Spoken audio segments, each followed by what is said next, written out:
दोस्तों, एक SDM madam सादे कपड़े में अपनी स्कूटी से अपनी बहन की शादी में जा रही थी। तभी सड़क पर एक दरोगा स्कूटी को रोककर उनसे रिश्वत मांगने लगता है। लेकिन जब एसडीएम मैडम कुछ बोलना चाहा, तभी दरोगा बेवजह उनको एक जोरदार थप्पड़ लगा देता है। फिर उसके बाद जो होता है वह देखने लायक है। तो वीडियो में अंत तक बने रहे, क्योंकि इस वीडियो से आपको बहुत कुछ सीख मिलने वाली है। और आपसे एक छोटा सा रिक्वेस्ट है कि अगर आप हमारे चैनल पर नए हैं तो वीडियो को लाइक करके चैनल को सब्सक्राइब जरूर कर ले और कमेंट में जय हिंद लिखना ना भूले। तो चलिए, बिना देरी के वीडियो को शुरू करते हैं। दोस्तों, एसडीएम कविता मिश्रा अपनी साधारण सलवार कुर्ता में स्कूटी पर सवार तेजी से अपनी बहन की शादी में जा रही थी। ना कोई सरकारी गाड़ी, ना कोई सिक्योरिटी, बस एक साधारण लड़की की तरह स्कूटी चलाते हुए। जैसे ही वे हाईवे पर पहुंची, सामने पुलिस की बैरिकेडिंग नजर आई। 3-4 पुलिसकर्मी सड़क पर खड़े थे और बीच में दारोगा रमाशंकर यादव वर्दी में खड़ा था। उसने सामने आते ही कविता को हाथ के इशारे से रुकने को कहा। वो लड़की स्कूटी साइड में लगाई। दरोगा की आवाज में रोब था, कहां जा रही हो? मेरी बहन की शादी है, वहीं जा रही हूं। कविता ने शांत लहजे में जवाब दिया। दरोगा ने ऊपर से नीचे तक कविता को घूरा और फिर मुस्कुराते हुए बोला, अच्छा, तो शादी में जा रही हो, लेकिन हेलमेट नहीं पहना और ये स्कूटी भी बहुत तेज चला रही थी। चलो, चालान भरना पड़ेगा। दारोगा ने चालान बुक निकालते हुए कहा। कविता को अंदाजा हो गया कि यह एक बहाना था। वो बोली, सर, मैंने कोई नियम नहीं तोड़ा है। अरे मैडम, कानून हमें मत सिखाओ। उसने साइड में खड़े एक सिपाही को देखा और फिर झुकते हुए फुसफुसाया, ऐसे नहीं मानेगी, इसको तरीका सिखाना पड़ेगा। अचानक दारोगा ने जोरदार थप्पड़ कविता के गाल पर जड़ दिया। बहुत सवाल पूछती है। जब पुलिस कुछ कहे तो चुपचाप मान लेना चाहिए। कविता का सिर एक पल के लिए झटका खा गया, लेकिन उन्होंने खुद को संभाल लिया। उनकी आंखों में आग थी।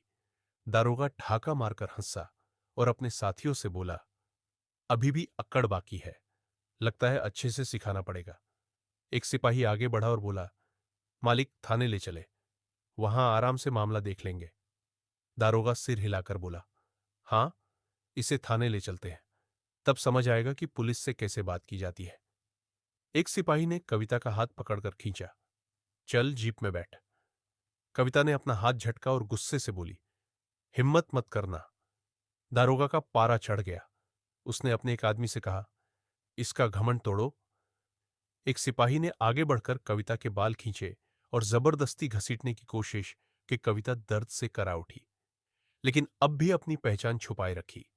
वह देखना चाहती थी कि यह लोग कितनी गिरी हुई हरकत कर सकते हैं। कविता अब कुछ बोलने ही वाली थी कि एक पुलिस वाले ने गुस्से में उनकी स्कूटी को लात मार दी। बड़ी आई शरीफ बनने, अब तेरा खेल खत्म। कविता पूरी तरह समझ गई थी कि यह लोग कितने नीचे गिर सकते हैं। दरोगा की आंखों में गुस्सा था। उसने जोर से चिल्लाकर कहा, बहुत देखे हैं, तेरे जैसे अकू लोग पुलिस से भिड़ेगी। अभी औकात दिखाता हूं, ले चलो इसे थाने, वहीं समझाएंगे। एसडीएम कविता मिश्रा अब भी चुप थी। उन्होंने अपनी पहचान बताने का कोई इरादा नहीं किया। वह देखना चाहती थी कि प्रशासन कितना नीचे गिर चुका है, कितनी हद तक यह लोग अत्याचार कर सकते हैं। दारोगा रमाशंकर यादव अब झुझुला चुका था। उसके सामने एक लड़की खड़ी थी, जिसने उसके तमाचे खाए, बाल खींचे गए, हाथ पकड़कर खींचा गया, लेकिन वह अब भी चुप थी। दारोगा ने सिपाहियों को घूरते हुए कहा, ले चलो, इसे थाने, वहीं देखेंगे, इसका क्या करना है। दो सिपाही कविता के दोनों हाथ पकड़कर घसीटने लगे।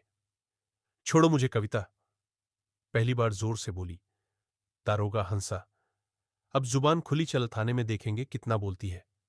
थाने में घुसते ही दारोगा ने जोर से चिल्लाया, ओए, चाय पानी लाओ, एक स्पेशल केस आया है। कविता अब भी शांत थी। वह देख रही थी कि आम जनता के साथ पुलिस कैसा व्यवहार करती है।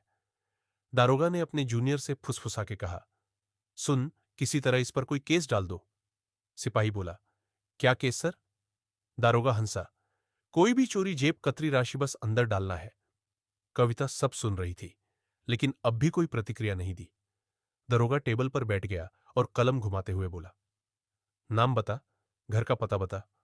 कविता चुप रही। दरोगा ने फिर से पूछा, नाम क्या है?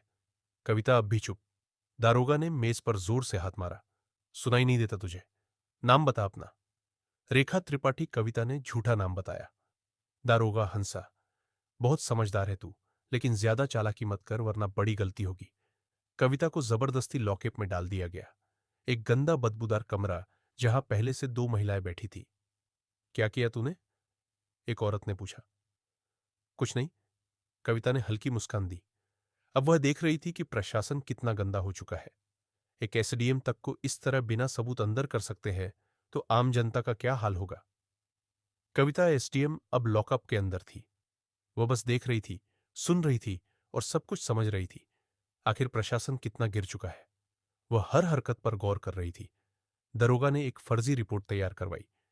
इस पर चोरी और ब्लैकमेलिंग का केस डाल दो। दरोगा ने फाइल को ठोकते हुए कहा। सिपाही बोला, लेकिन सर, बिना सबूत के। दरोगा हंस पड़ा। सबूत? इस थाने में सबूत बनाए जाते हैं? थोड़ी देर बाद एक सिपाही आगे बढ़ा और जोर से कविता के कंधे पर धक्का मारा।